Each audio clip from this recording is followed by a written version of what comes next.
దేవునికి చేయి దాటిపోయిన సమయం ఉండదు. ఆయన ఎప్పుడైనా కరెక్ట్ సమయంలో వస్తాడనమాట. ఆయన సమయం దాటిపోదు.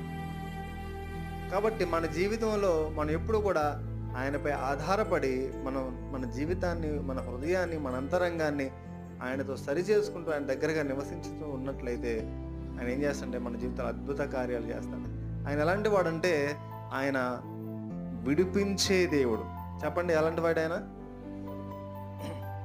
ఆయన విడిపించే దేవుడు.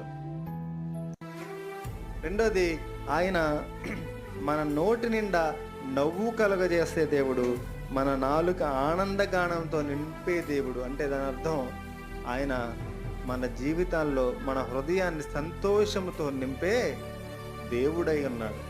రెండు విషయాలు మనం చూసి దేవుని స్తుతిద్దాం.